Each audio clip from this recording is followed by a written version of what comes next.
Hey, sorry. Nicole, what's happening? Good. How are you? Sorry, I'm just You're good. about to get to my desk, but I was like in a meeting before. That's good. That's Um, cool. You just kick all the note takers out and get us cruising here. yeah, Jeff, you in here? Lisa, get you in here. Okay, cool. What up, Jeff? Hey, how's it going? It's going Sorry, good. a Did little you bit get you got a customer yet or what? I'm getting close, man. Getting All real right. close. Building some stuff here. Been doing a lot of building. Sweet. That said, to quick note, I'll just give it to you, Jeff, just because I know that what you're trying to do. And I started doing it for myself. So using Claude, the desktop or co-work, whatever the hell it's called, I put a thing out that was like, go find fractional jobs on LinkedIn or on the other fractional websites. First I went to LinkedIn and I downloaded all of my contacts.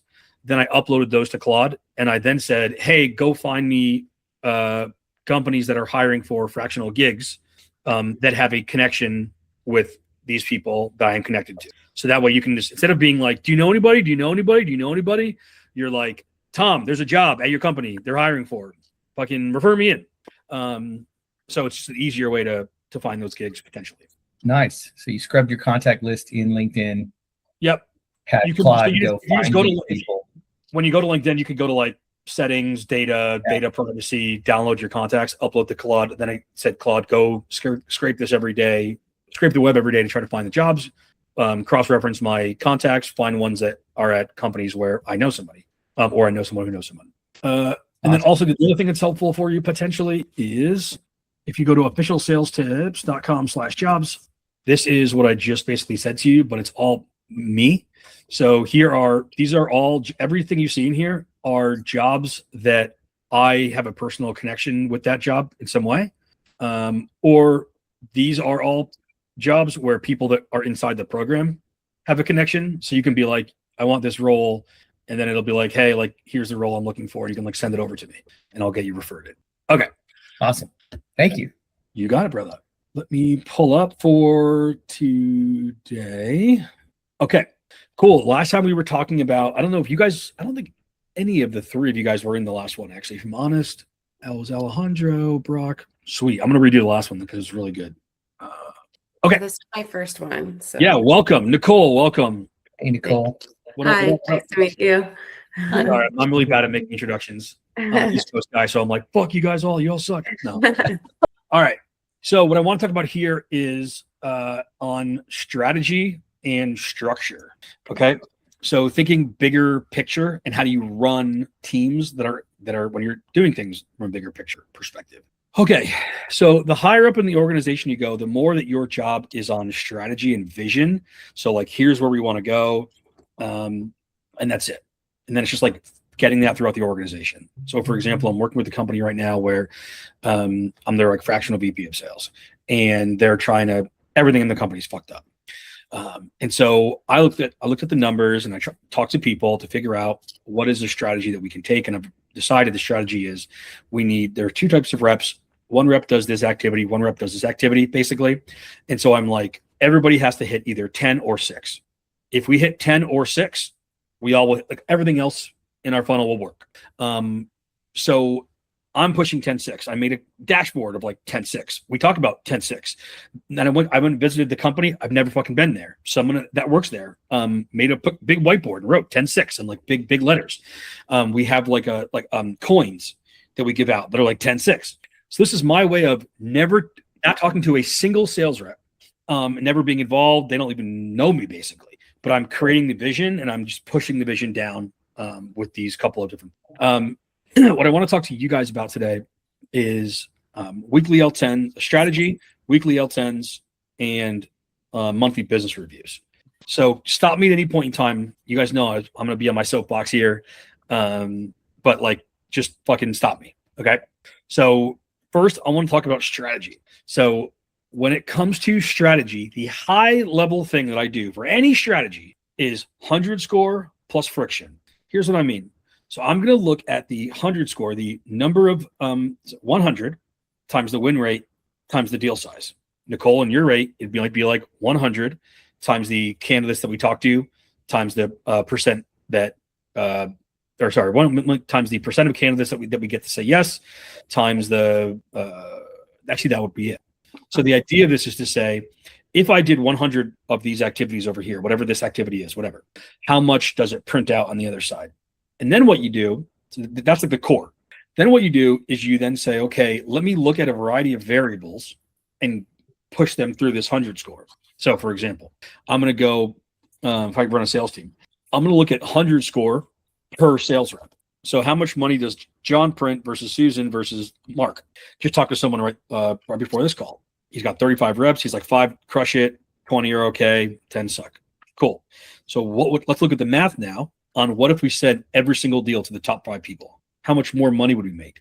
Are their 100 scores so much higher that you'd actually make 10 times more, whatever, just by sending deals to those individual people? Another example might be market. So I'm going to look at the 100 score for companies that look like X, look like Y, look like Z. 100 score for candidates that come from X companies, Y companies, Z companies. This is what gives you the like filtered efficiency score. So what I don't give a fuck about is like revenue or like number of candidates. I don't give a shit because that's going to go up or down based on 3 variables: number of leads we got, how big the deals are that we closed, and what percent we closed them. So to say like March is better than April, maybe. What if we got 500,000 times more leads in March? Well, March fucking sucked actually then, right? So this 100 score is really critical, and this is how you're going to identify what the initial strategy direction will likely be. So number one, you do the 100 score, put them through a variety of variables to then be able to say, okay, you know what? This market is hot. This market is not. This rep is great. This source of leads is great. This source of leads is not. Okay. Now, the next thing you want to do is, well, let me do this actually. Now I want to show you visuals. So far, you guys with me or any pushback or comments or anything? No, the 100 score finally sank in today. First time it awesome. did. I do feel like it's kind of confusing, but it's like, dude, it's the fucking best. Oh, actually, it helps you identify your ICP, all of it, right? Exactly. We spend our time on which reps are really doing well, which ones aren't. And I'll tell you what. So like, you can do a variety of variables. So I worked with a company once where we were looking at company size, deal size, lead source, if they did a trial, how long it took them to do a trial, if the VP was involved or not. And then we even cross-reference them, being like, what if they did do a trial and they were big, small, medium? What if they did do a trial and they were VP involved, not involved? We did this whole thing. And in the end, the strategy of the company, by the way, was we're going to go enterprise. No shit. 6 strategy. But as a business, we were confused. The CEO was like, we should go 5,000 plus employees. Let's fucking go. Marketing was like, we should do 5,000 plus employees. Let's go. CEO was like, well, I built the business as an SMB business. Maybe we should be doing smaller companies. And every week it was like this mix. What do we do? Yeah. So once we brought in the 100 score and we then compared all the variables, I, not in head of marketing, was like, hey guys, our 100 score for 1,000 to 5,000 is like incredible. Our 100 score from 5,000 plus is so dog shit. It's the worst of all time. It's worth it, all of them. So then we were like, okay, we now know the answer. We got marketing, we got spend, everybody was aligned. There was no more of this bullshit. So this 100 score can also be a bit of like a family, keep everybody happy thing. How long did that take you though? Because I feel like it took a little bit of time because the data was a mess and I had to like put it into spreadsheets and shit. Now it took me less time because I just use Claude. But I really was just Claude.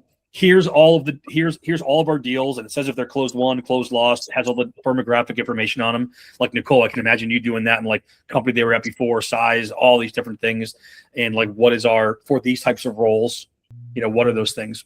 Okay. The next thing with strategy is we're going to use this framework. So for all of you guys that have the HQ doc, which is all of you guys, it's in the command center right here. So I'll just go there. So strategy. I mentioned before, the strategy is 2 things: 100 score, friction. Okay. So let me actually unzoom for a second. 100 score friction. What I mean here is I'm going to say, okay, our highest 100 score is here. This is where the best shit is. Then I'm going to go, how can I reduce friction to that happening? So for example, I was like, 100 score for like, if they did a trial in 10 days, and if they were under 5,000 employees, but greater than 1,000 employees is incredible.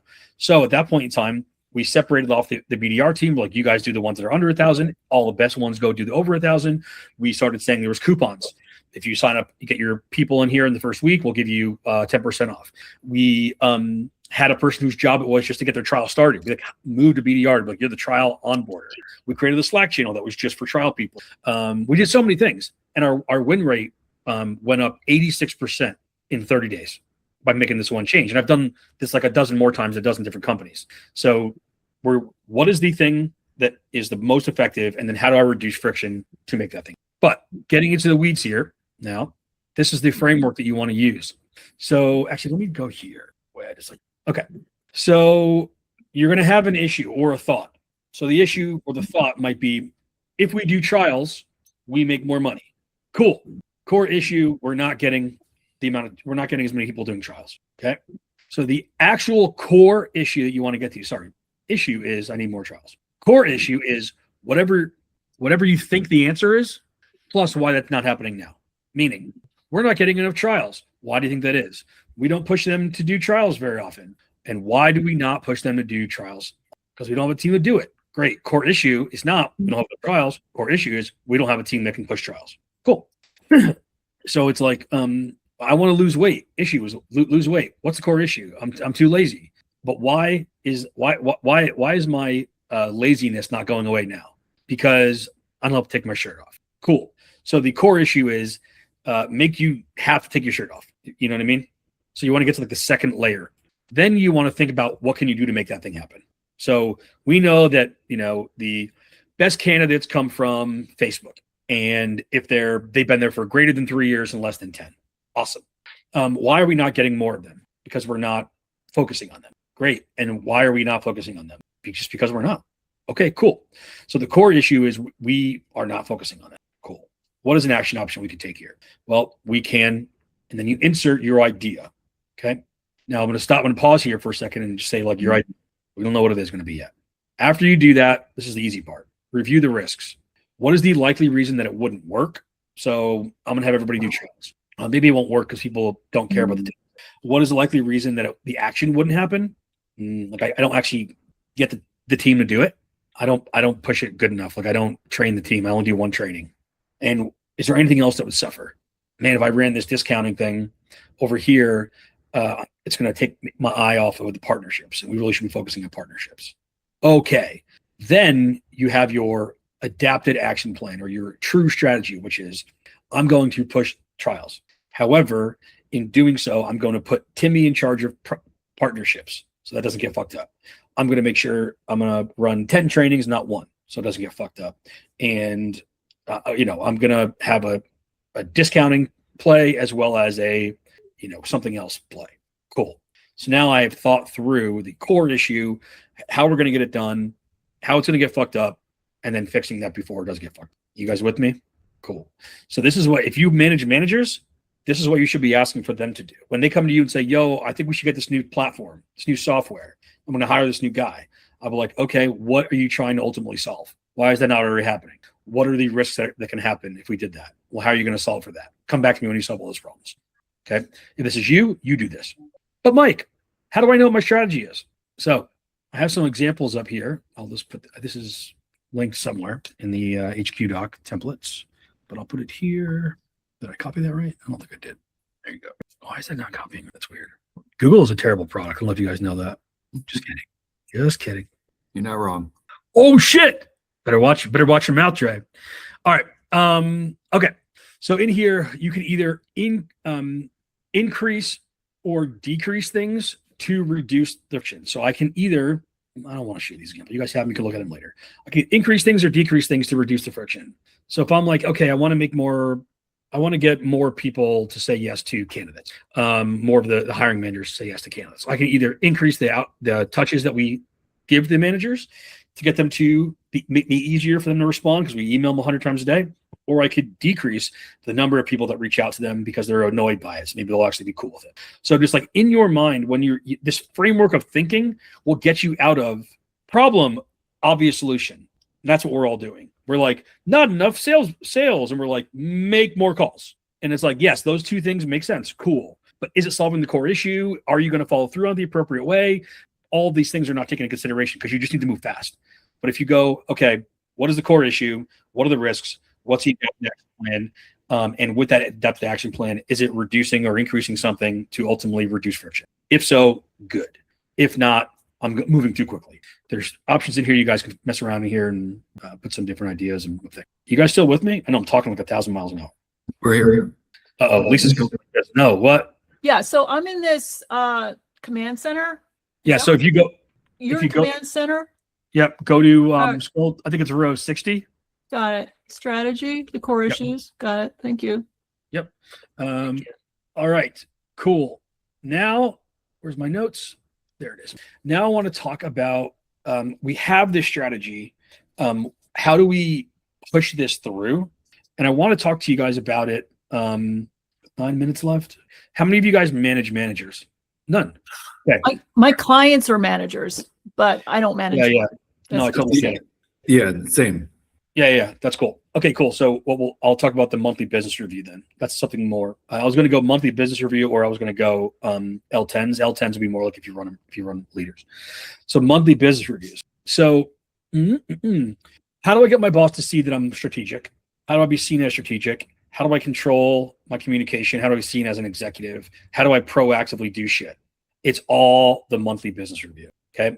The monthly business review, there's a template in the HQ doc for it under the templates sheet. But I'll show you, I'll put it here too. There's a monthly business review template, but I'll walk you through this here. Okay. Sweet. So in here, there are 4 key sections: profit, pipeline, people, and where the hell's performance? Somewhere in here. Profit, pipeline, people. Did I miss it? Am I dumb? Maybe I have it in pipeline. The fuck? Someone delete my shit? Let's work on this. It's fine. So in each section, so every month you want to proactively go to your boss. You don't need to add a new meeting. You can just be in your one-on-one that you have with your boss. If you do have a meeting where it's like everybody kind of going over the previous month, this is the format you want to use. You can use the actual document. You can just use it as a template for you talking. If you only can talk through things, you can put it in slides, whatever you want. Here's what I don't want you to do. Don't use AI to write this. I've actually made an AI that can write this. Don't do it, because it's like me just giving you the answers to the test. You don't actually know what the fuck you're talking about. So someone grills you on one question and you're like, I think that where that came from was, and you look really, really dumb. So do it yourself. In here, what you want to do is you want to look at revenue over time, broken down by a variety of variables to show if there are certain segments of your market that are working well. So we made $100,000, or we hired 100 candidates, and here's a breakdown of them. So here in this example, I'm not showing a breakdown, but oftentimes what I'll do is I'll show a breakdown of the revenue came from, or the candidates came from 80% from our top 2 reps, or 80% from the top 2 markets, or whatever, just to give them context. So like 80% from like this product. A lot of times you're like launching a new product, and it's like, hey, like how much of our revenue is coming from that product, right? So how much revenue are we having? Split up into some groupings. In the peak performance pipeline section, this is where we're doing the same thing, but instead of revenue over time, we're looking at leads over time. Again, grouped in whichever way you find interesting. On the people side, on the performance side, this is where you're going to go into the efficiencies: win rate, deal size, sales cycle, 100 score, calls to generate 1 lead, activities to generate 1 lead, number of candidates you have to show somebody before one is approved. So I'm going to basically come in and go, what's up, guys? We close $100,000. 80% of that is coming from our top 2 customers. We also are generating, and that's up 20% month over month. We're also we generated 500 leads last month, which is up 20% month over month. The majority of those leads are going for our enterprise deals. And then the great news here is actually that we're becoming more efficient at doing that. We were able to generate those leads with less activities, less emails, and it's taking less days per thing to make this happen. And then we get to our last section, which is people. People, I almost always want to have some sort of a 9-box matrix where I've got up and down potential, left and right, current performance, to show who do I need to train, retain, or remove. You don't have to use it as the word of God. It's just like a good direction. But this is where I might go more in depth on those reps to say, Timmy, morale is X, revenue is Y and trending in the right direction or wrong direction. Issue we have with them is Z that we're working on. So if you can give all of this information to your boss succinctly, it gives them no reason to have to micromanage you, and makes them feel like you are like thinking strategically. Because also, as you're doing this, you're going to start using the strategy framework we just talked about. Because as you go and pull information that you want to put in your monthly business review, you're going to go, oh, that's interesting. What's the 100 score of that fucking thing? Oh, wow, interesting. And you're going to pull up all sorts of different fun information, 100 score wise and others, to where you're going to have some different interesting things to show people, and you're going to think about strategies. All right. Last thing in here is the backbone of the whole MBR. Sounding strategic, being strategic, communicating well. The backbone of the whole fucking thing is what is happening, why is it happening, and so what am I going to do about it? If I say, so I gave you an example earlier that was incorrect. Revenue is at $500,000, up month over month. Pipeline is at 500 pipeline fucking deals. It's up 20% month over month. Bad. What it really should sound like is revenue is at $500,000, which is up 20% month over month. The reason it's actually going well is because we generated enough pipeline in the previous months. Now, what I want to do to make sure that we continue to see that is I want to focus specifically on our large market deals, because the majority of our revenue is coming from our large market deal. From a pipeline perspective, what we're seeing is actually pipeline is going down month over month. The reason it's happening is because we're focusing on larger deals. What I want to do to make sure that we continue to see more pipeline coming in is continue to actually do that. Even though we're seeing less pipeline total, the actual revenue we get from that pipeline is really good. Our performance right now, from the performance perspective, a variety of the KPIs are actually kind of pretty steady. However, one that's kind of a call out here is our win rate. It's actually been going up, not only 5 or 10%, but pretty much every month. Now, the reason it's been going up is because the training we're going to run. So what I'm going to do to make sure we keep having that running well is I'm going to make sure that we're running 5 trainings a day. I'm going to recommend that we hire a sales trainer, whatever. When you do this, that's when they go, you're proactive. And that's where they, instead of them seeing you as the kid on their team that's like, the plate broke, mommy, what do I do? The team's not doing well. What do I do? Or I don't know. I found this information. I tried. They see you as like a business partner who's like, the plate broke, mommy, and I think what I should do is actually get glue. Do you agree? I couldn't figure out the milk thing. So I think the right strategy for it is to get a paper towel. Do you agree? And then they're like, oh my God, thank God. It's 2 adults. We are peers. You're proactive. I trust everything you're doing. I may have a different idea. I may be like, no, not glue, not paper towels or whatever. But I'm like, you and I are on the same page. I trust you. This is how you can be strategic, maybe be seen as like a true leader in executive communication as much as possible. If you pull one thing from this, I can do today, it's what, why, so what. Yeah. If you pull 2 things from it, it'd be what, why, so what on the 100 score. If you pull 3 things from it, it's what, why, so what, the 100 score, and some version of the MBR. You guys good? Thanks, Mike. Yeah, good. Thank Later, you. gators. Bye. See ya. Thank you.